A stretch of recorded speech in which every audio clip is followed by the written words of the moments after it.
Bonsoir à tous, c'est Théo et aujourd'hui on se retrouve pour une nouvelle vidéo concours sur Pokémon Trash. Donc voilà les trois pires Pokémon que j'ai choisis. Voilà, tant bien que mal puisque vraiment les mondes des Pokémon c'est quand même assez compliqué d'en dénicher trois. Même il y a de belles bouses, hein, il faut se le reconnaître. Euh, pour vous dire, j'en ai choisi trois quand même particulièrement pourris, hein, c'est le moins qu'on puisse dire. Et je pense que ça peut vous étonner puisque franchement, c'est pas des Pokémon qu'on aurait sortis tout de suite. Voilà. Donc tout d'abord, je me présente pour pouvoir participer à ce concours, parce que c'est déjà la moindre des choses. Donc je m'appelle Théo, j'ai 16 ans, et donc je suis deuxième des championnats de France 2015 de Pokémon. Voilà, donc un palmarès assez étoffé, même si je ne participe jamais au championnat du monde pour raisons économiques. Voilà. Ensuite, euh, ensuite, je suis étudiant au lycée, donc comme en première S maintenant, comme tout élève normal, on va le dire comme ça. Et voilà. Donc pour ce qui est des trois pires Pokémon, donc j'en ai choisi trois, et trois de générations différentes. Donc le premier s'appelle Eoko, voilà, qui est un Pokémon, on va se dire très clairement, pourquoi n'est-il pas apparu lors de la dernière génération qui vient de sortir? Puisque il représente quelque part la plage, la tendance hawaïenne de la 7G.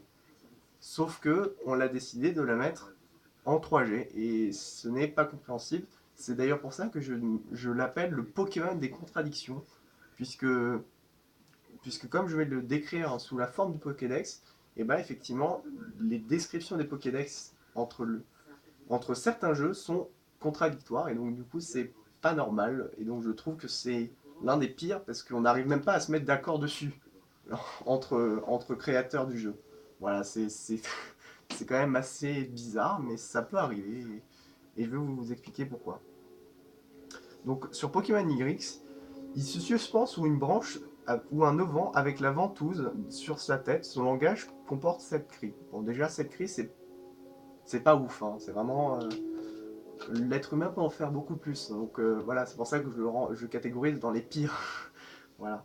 Ensuite, sur Pokémon Y, il émet des cris à ultrasons et chevauche le vent pour parcourir de grandes distances. Ce que peut faire de nombreux animaux présents sur Terre, hein. Donc voilà, c'est pas non plus excellent. Sur Pokémon Ruby Omega, Eoko fait résonner son cri dans son corps creux. Lorsque ce Pokémon est en colère, les échos de son cri génèrent des ultrasons capables d'envoyer voler ses ennemis. Bon, c'est de plus en plus ouf, mais ça reste pas ouf. Voilà. Et ensuite, Pokémon Saphir Alpha, lorsqu'il y a beaucoup de vent, Eoko pousse des cris accrochés à une branche ou à un auvent par une ventouse pincée sur sa tête. Ce Pokémon attrape des baies avec sa longue queue pour les manger.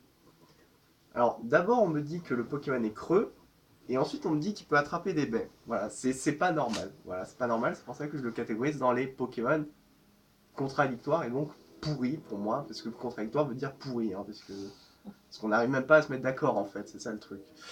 Ensuite, nous en avons un deuxième qui est autre que Maracana. Euh, pardon, désolé pour la blague qui n'est même pas fait exprès. C'est Maraquin. Alors, vous allez m'expliquer pourquoi un cochon devient un mamouchon, enfin voilà, enfin surtout un mammouth après. Ce n'est pas normal, voilà, c'est juste pas normal. Voilà, donc c'est pour ça que je me le catégorise dans les pires, même si dans ces deux Pokémon là ne sont pas stratégiques du tout, hein. C'est vraiment le noobisme absolu.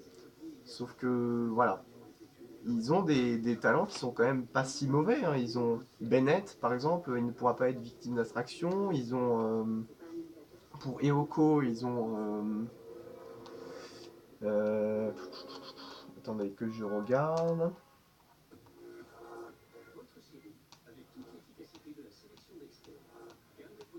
Ils n'ont pas de. Ils ont l'air bien en vrai, mais le seul problème, c'est que quand on regarde dans le détail, ça devient compliqué. Ça devient vraiment compliqué.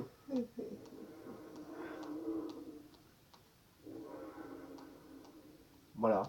Donc, je cherche, je cherche.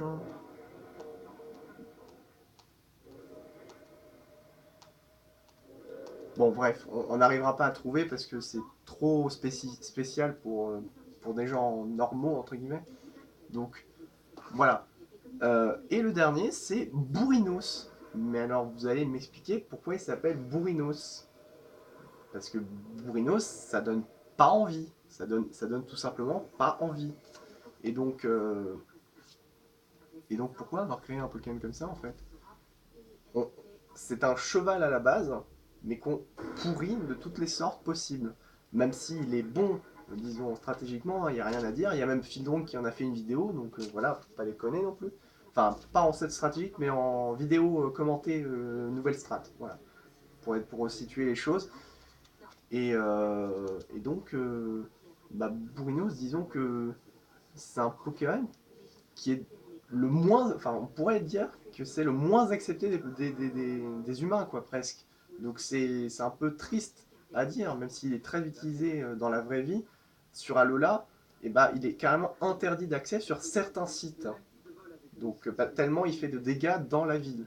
Donc c'est voilà, c'est triste et c'est pas cette vision des choses que je me vois de Pokémon.